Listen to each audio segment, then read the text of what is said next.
Welcome back, everyone. We have on the program today Vicky Townsend. Vicky Townsend is the president and founder of Divorce Right, a professional development and employee assistance program company.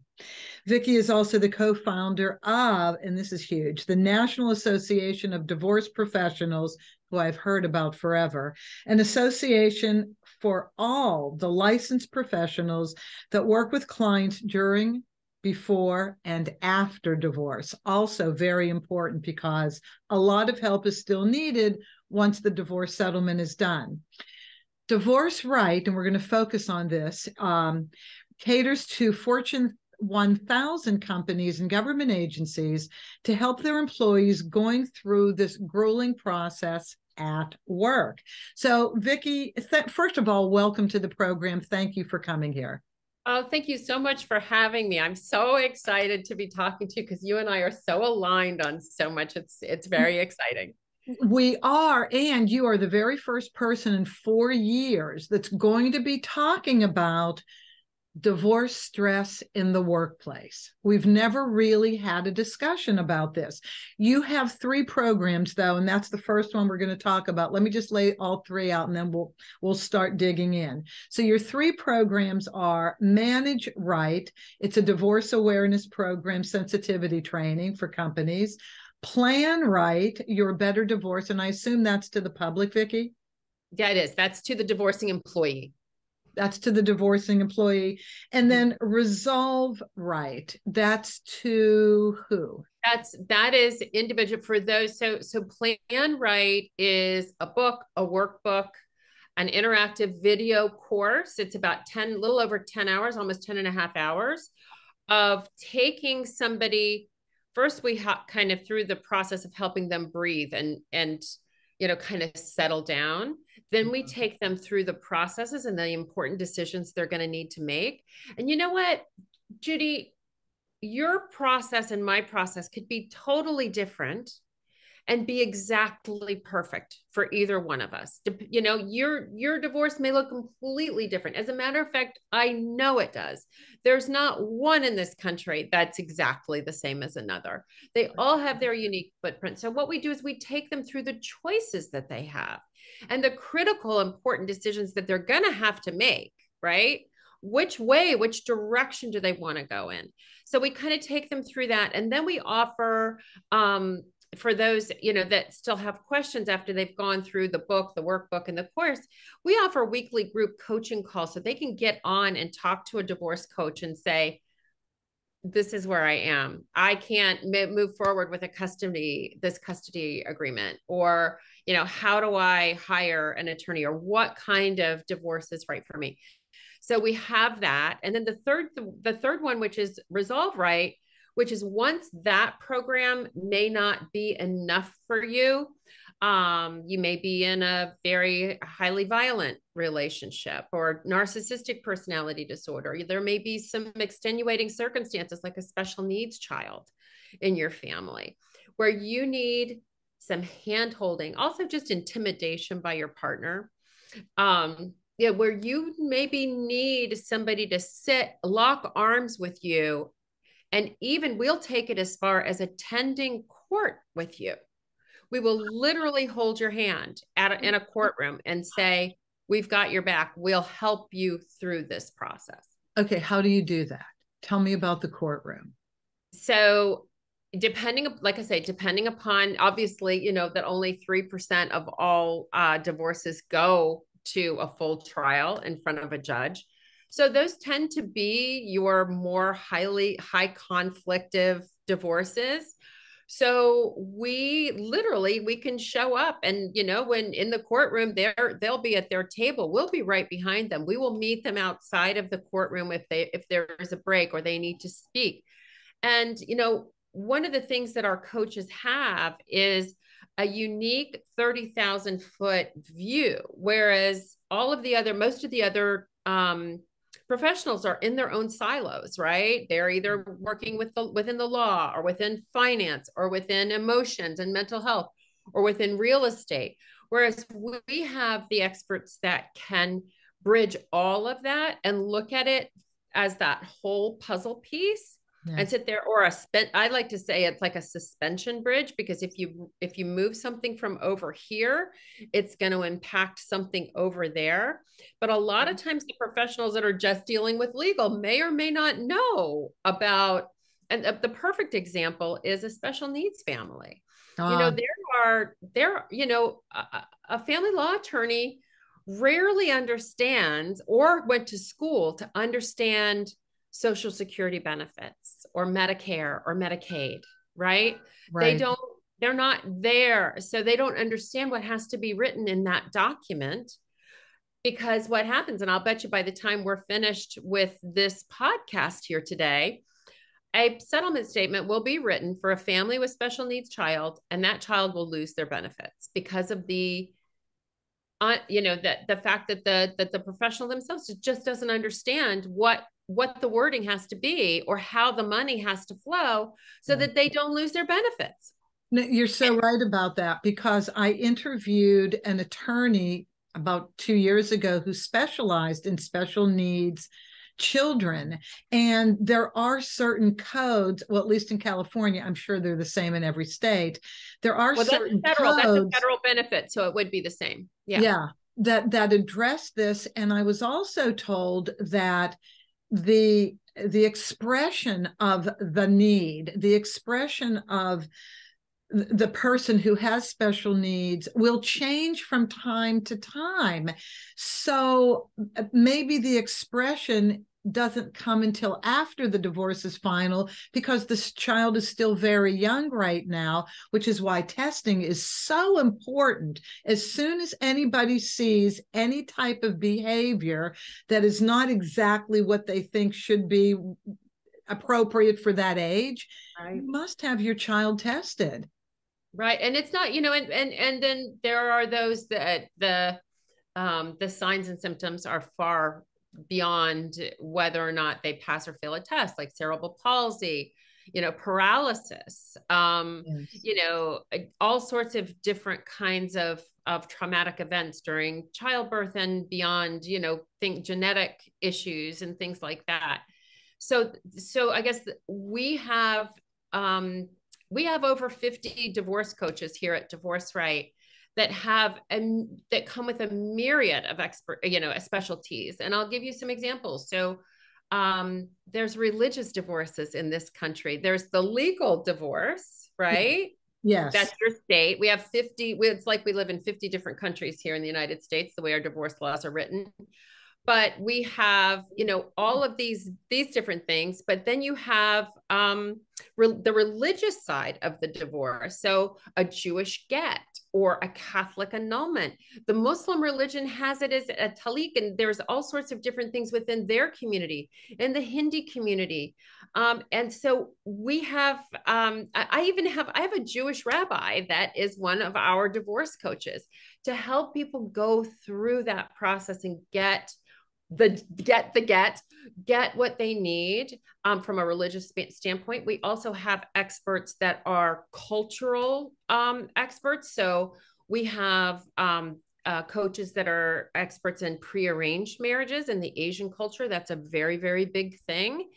And with that comes a lot of complications, right? We have experts in the LGBTQ community.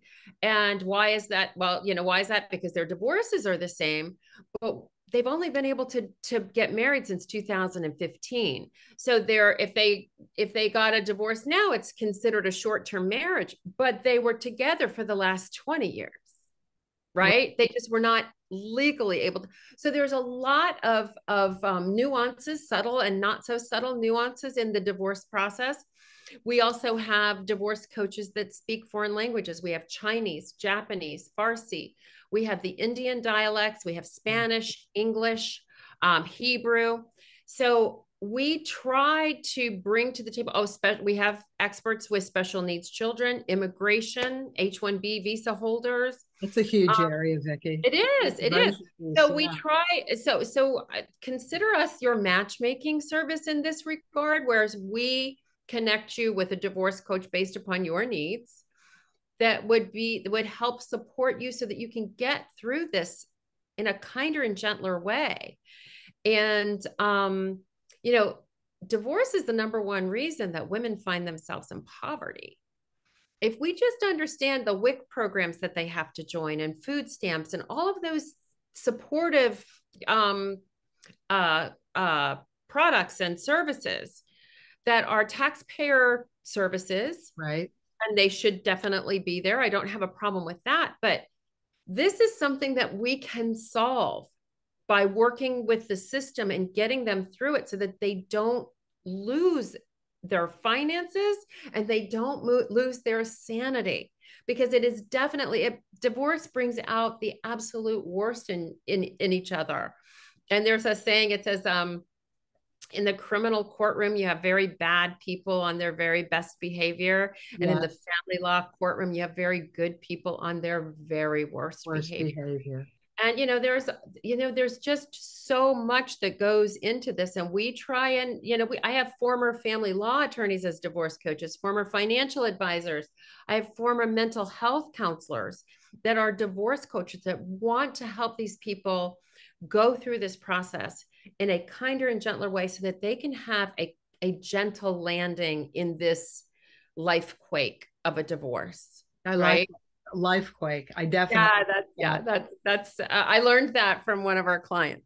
Well, just to tie this piece up before we get into what happens at work, I've been divorced as well. It was very sad for a year. We had no issues. The legal part of it was dealt with cleanly and no problem at all. Now that I'm 10 and a half years in the divorce business as a mediator and as a paralegal, I do understand how hurt people are. If there's been infidelity and it wasn't you, it was the other person. I understand how all of that works. I understand how hopes and dreams are dashed.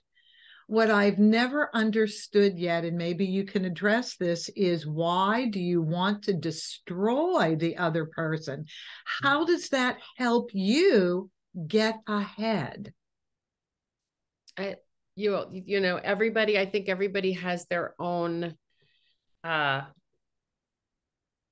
own reasons why. But what we try and do is, because, one of the things that is so frustrating for me about this industry that you and I are in is that, Joe Smith finds out on a Saturday morning that his wife wants a divorce, right? And we assume that Joe Smith knows what to do. Oh, and by the way, he's also leading a $2 billion insurance company. Okay. Right. Okay. So he's got to figure out, because he's got not only his 401ks, but gosh, they're invested all over the place. They've got rental properties, they've got vacation properties, they've got this, they've got that, they've got a lot of stuff to untangle themselves from, which is on his mind, on Joe's mind. And at the end of the day, the brand of divorce, the brand of the industry that you and I are in, is that you got to get a shark. You got to get a bulldog. Lawyer up. Right. Lawyer up. Right. Yes. And most of the time, that mentality is what, that's when the gloves come off. Right. We're going to battle. Right. And it is the signal that starts high conflict, no communication, bad juju, bad everything, that sets that family up for an implosion, destruction, inability. And then I know we're going to talk about this, but the inability to really focus and be a productive member of a company's team. Yeah. Right. It's hard. I was talking to a gentleman just a couple of months ago. He's an executive coach with a very large electronics company that you would know their name. And one of their division heads, CEO of one of their divisions, was getting a divorce. Actually, I was thinking about him when I was telling you that story. He's a CEO of this division of this very successful electronics company, found out he was getting a divorce and said, I got to quit my job. And he did. And I went, oh, if we could only have taken him and got him, because he was up here, right? He's at the top, his head is spinning. He doesn't know what to do, where to go, what to think, and how to process all of this. because he woke up on a Sunday morning or a Saturday morning thinking he was going to go play golf with his buddies. And then he finds out changes in a second. Right. So we stop this head spinning. We give him a plan, some guidance and direction so that he can at least sit there and come down and sit there and take a breath and go, okay, at least I not only have a plan in place, but I have somebody that can help me execute, and they can be my thinking partner in all of this. Because who knows besides family law attorneys, how that system works. Right. So with that, we have in California, like every state, has a minimum amount of time from the beginning of the filing in which a divorce can be completed. It's 6 months in California. It's different amounts of time in different states. People misunderstand this. My clients, and I'm sure everybody's clients, misunderstand this and call it, now that we're done, isn't there a cooling off period? And they restate the 6 month minimum. I say, no, there's no such thing as a cooling off period. But the more I talk about this, and to address what you just said, I almost think every state should say, you can start and file a petition to say you want a divorce, but you can't do anything for 6 months. You need to calm the F down. You need to think. You need to organize yourself and your life, because you can't be emotional and make legal decisions. It doesn't work out ever. And you spend your life savings getting nowhere but arguing. Right. But I would also say to that, unless you have some guidance and direction in that equation that you just said, that assumes they're going to be up here. They're going to be up here. No. That assumes you're going to take this time to get guidance and direction because you do know. That's the assumption in this. Well, and that's the good news and bad news about what I do and my team does. Divorce coaching and case management is relatively new to the scene. It's really only started to pick up some momentum in probably the last, half a decade. I mean, the last 5-6 years. So we are a new element to this, but I'm going to tell you that I believe had I had a divorce coach, had I even known that this was existing during mine, my results would have been far better. I would have been better. I didn't move forward because I just didn't know what to do. So something that could have taken me a short period of time ended up taking me 3 years, which is really typical. It's very typical that 3 years and then you think about it for a couple of years beforehand. But at the end of the day, we're all up here until somebody or something brings us to feel like we can at least take a breath. And you can do that. You can get to that point in years or decades, or we can help you do it. And I'll give you a case exactly. We were talking to a new client that is an HR consulting and benefits providing company. And they came running to us at the SHRM conference. They were like, oh my God, where have you been? We've been looking for you. We know this is a problem for our clients. This is great. So we started having this conversation. I was talking to him on a Thursday. He calls me and says, on the following Monday, he goes, you're not going to believe this. And I'm sitting there going, oh yeah, I will. He goes, one of my best friends just called me and told me he is getting a divorce and he is a mess. Can't stop crying, all of this stuff. I said, give him to us. And in 5 sessions, 4 weeks, 5 sessions, we took this guy that was just up here and I can't even explain to you where he was, to being able to now take a breath. We told him we would work with him for 6 sessions. We've worked with him for 5, and he's saving the last one for when he feels like he needs it. But what we were able to do was give him that guidance and direction that he needed so that he could sit there and go, okay, so now I know what my life can look like, or what it will look like, or what's going to happen to my finances, or where I'm going to live, or how I'm going to survive. all of those things is part of the head spinning up here. That's right. What's going to happen to my house? I love my house, right? I know. All of those things, right? So at least we give them at the end, when they've worked with us, they have a plan, they have an idea of what to expect, and they can become a better, calmer employee at work that can go back to performing almost to the level that before they even knew or thought about it. Okay, so with that, let's talk about what happens at work, because again, this is not a conversation that I've had on this show. And as you and I talked previously, you've identified work performance for a while now. I just started identifying it last year for the first time. So let's talk about it. What happens to people? How are they affected on their jobs if they're going through a divorce? Study after study shows you that the average person going through a divorce at work loses about 40% of their productivity. And that can be before, during, and after their divorce. This can last for an average of about 5 years. Now, are there going to be highs and lows in that? Absolutely. Is it like one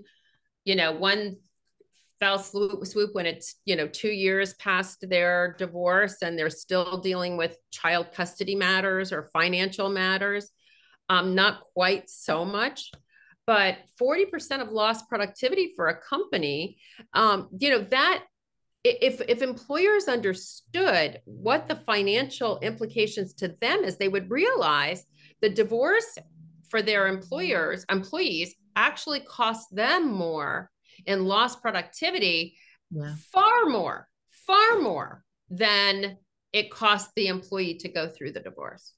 So two things. How do employers identify people going through divorce? And do the employees want to be identified and helped? Well, that's a good question. I guess, and everybody has their own, reason why they want to or don't want to tell their employers. And the first thing is that, they're afraid they're going to be fired. Why? Right?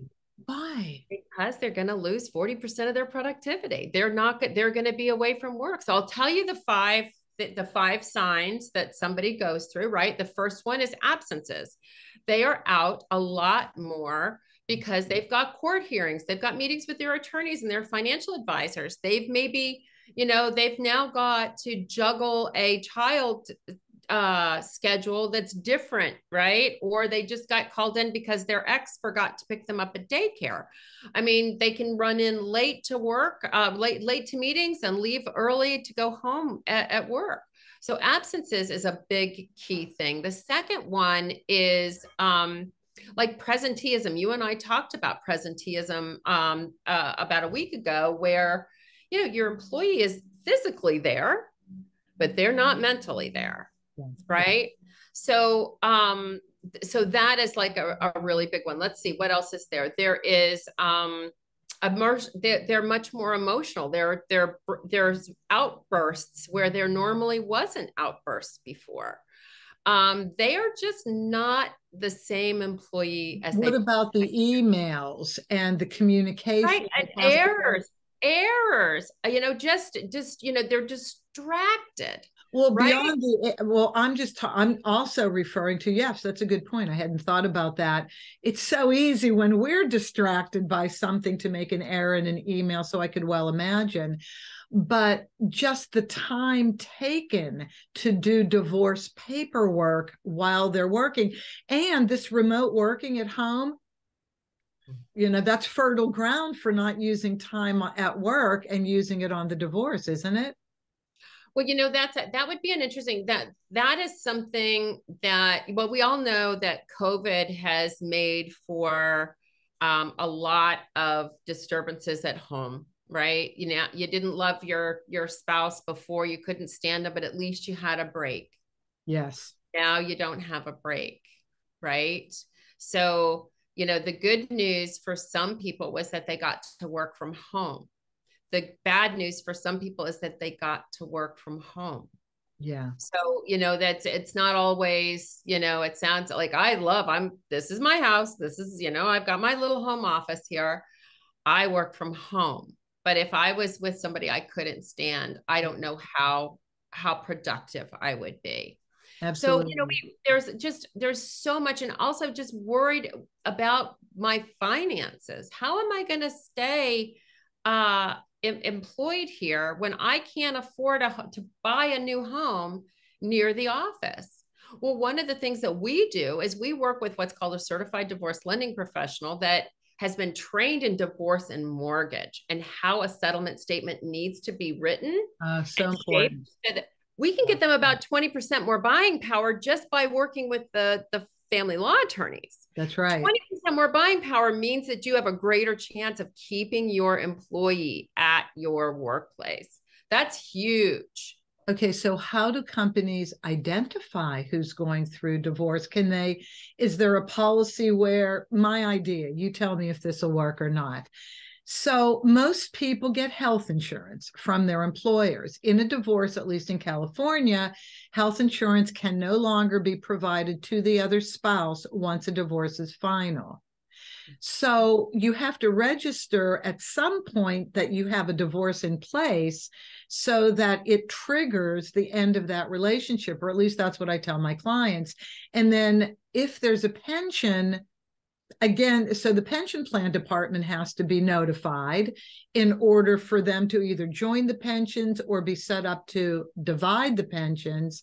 Right. Do employers make some kind of soft policy? If you're filing for divorce, please report to us as soon as possible, or is that not really allowed?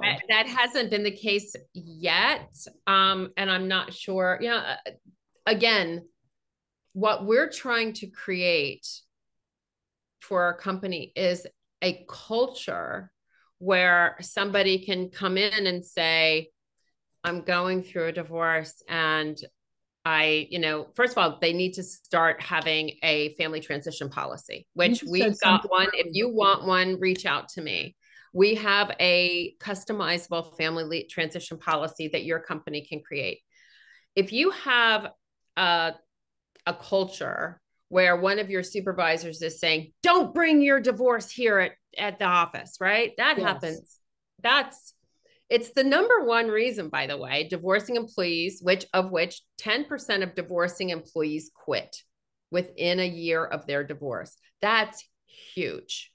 We're in a time in our country where companies can't afford to leave. Retention is everything. Well, the number one reason that they quit is they felt unsupported and just completely disconnected from their company. Yep. They didn't provide them with resources to help them through it. So they just leave, right? The second reason that they quit is because they can't afford the affordable housing near work. So again, we work with a CDLP to make sure that they can at least get that extra buying power so that the settlement statement is written so that a mortgage company would give them a thumbs up, right? And it's just language. It's just understanding the language. But again, a family law attorney doesn't write mortgages.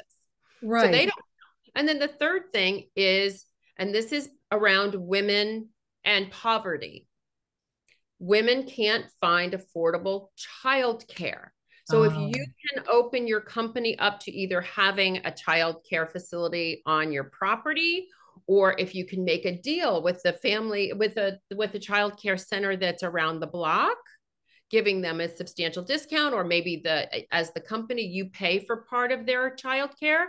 But when a woman is in poverty, finding affordable childcare is next to impossible, and she might go back and live with mom, right? Right.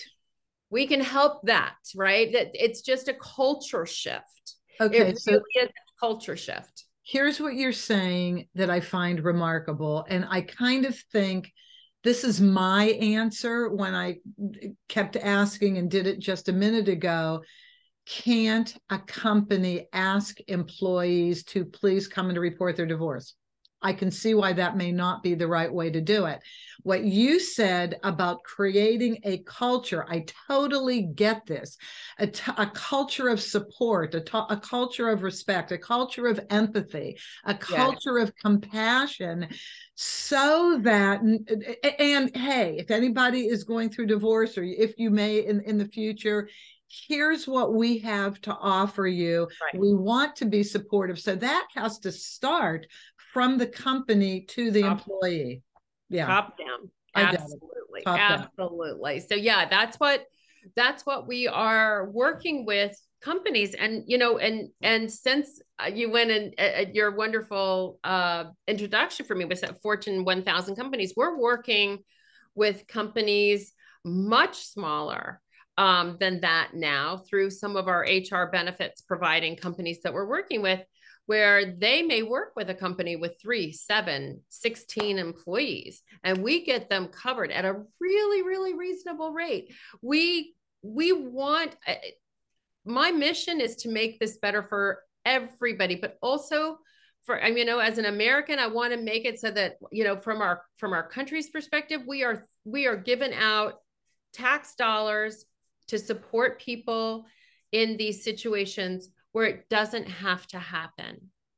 We don't have to have every woman go into poverty, because you're not every woman, but you know what I mean? These women that do go into poverty, we can help them, and we can stop that. We can stop the WIC programs from being an absolute difference between whether their children survive or not. You know, that's not what I want to see happen. I want these people to make wise choices. They don't have to go out there and get the guns. You're a mediator. For God's sakes, that is a far different process, a kinder and gentler one. There's the collaborative process. There's DIYing it. I mean, we were involved with a DIY divorce down in Florida where the assets were, you know, in the millions and millions of dollars, and they DIY'd it. Okay, DIY meaning do it yourself. Do it yourself. They did it themselves. They said, I'd rather do this than, you know, we're going to come up with how we want this to look ourselves, hired our people to say, this is what we want. We made the paperwork happen. Boom. It was done. And it was a very large estate. Okay, and the reason why they need a team like you can provide, Vicky, is because even though the settlement may look even on paper, it may not be even once the tax implications kick in on the settlement when the divorce is final, and all of a sudden people can be left with very different amounts of money. So you need a certified financial divorce analyst, which I know you mentioned as being part of your team, to look at the proposed settlement, not to screw things up for people, but to make sure they understand something that nobody really talks about, the tax implications. We'll bring in anybody that is required for your situation, right? If you need a will and estate planning attorney, we'll help you find one. If you need a real estate attorney, we'll help you find one. You know, we're not going to do the work for you. We do, by the way, we are not lawyers. We are, and even our former family lawyers who still have their law license are not practicing law here. We are acting as a coach to show you what the directions and what the implications of some of those choices can be. But you as the client make your choices and you execute on those choices. We don't do that for you. So we give you guidance and direction, giving you, you know, that 30,000 foot view. But we do tell them, you know what, if you go over here and you make this decision over on this part of the suspension bridge, it's going to impact over here at the other far side that you're not seeing, that I'm seeing, because I know the whole picture. Well, I know that what you're saying is so true and correct, because a few weeks ago, I got a call from a new client, and I'm filing for her divorce. And she said in that introductory phone call, my employer wants me to be so done with this divorce so I can come back to work with all of my focus. Yes. And she's and that's in sales. What we all want. That's right. And she's in sales. So you know how important it is for a company to have their salespeople on their game. And it's important for the salesperson to feel and be on their game. Absolutely. I tell you what, if Keller Williams or Remax or any of those other people would invest this for their salespeople, their sales would skyrocket because their people would be, able to focus and do the detail work that they needed to do and have a successful transaction. But they can't if they're in bed. No, you're if they absolutely can't get out of bed in the morning or get off the couch, they're not selling. Absolutely. So I guess every company is equal in their need for their employees to feel like they belong, to the point where when something goes awry in their personal lives, they don't have to hide it.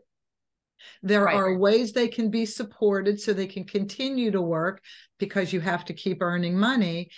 And then women especially, and I like that you brought this up because it's a discussion still every single day. Every day. When a mom has to go back to work because, one salary in one household was great. Now there's two households. That one salary isn't going to pay everybody's bills. Right. That issue around daycare and childcare is so daunting. And people don't think about that when but if you understand that it's one of the biggest reasons for poverty in women is divorce, you start to understand that having the added burden of expensive daycare, right? Right. Can't happen. It's not going to happen. And then the discussion in mediations quite often is, if it's a heterosexual marriage, whoever the higher wage earner is, regardless of what type of marriage it is, if the higher wage earner was the sole support and now the other spouse has to go back to work, what the statement is, well, just go out and get a job. Like, it's so easy. Just go out and get a job. Exactly. Like, exactly right. Well, then just go out and get a better paying job. No. Impossible. Which reminds me, we do also have career coaches that can help people, find, even within the same company. Oh my God, Vicky. Stay the same company. Let's find you something else that maybe will inspire you and help you to make more money so that is not an issue for you.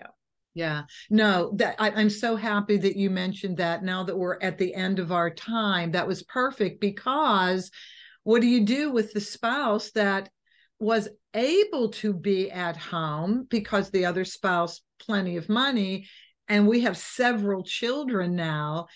Right. It's a whole different ball game with child support, spousal support, and two house. It's a whole different ball game financially. So when you see, hopefully your listeners, that maybe if you're business owners, you could start to see why it's not just divorce. It is my financial security. It is where I'm going to live, how I'm going to raise my children, what's going to become of me, how I'm going to afford my car payment. Yeah. Right? All of those things and all of those stressors are there.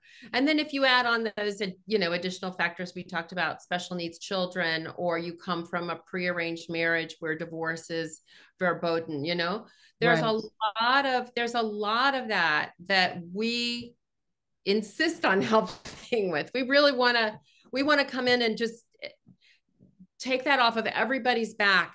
We will take this on and let us solve these problems for you, whether it's at the executive level or all the way down to, somebody that's on the factory floor. We're there for all of them.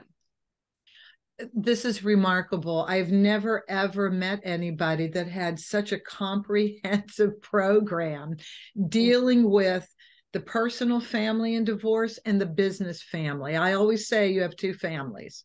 Yeah. Personal and business, and both families need to be supportive for the productivity level of the individual.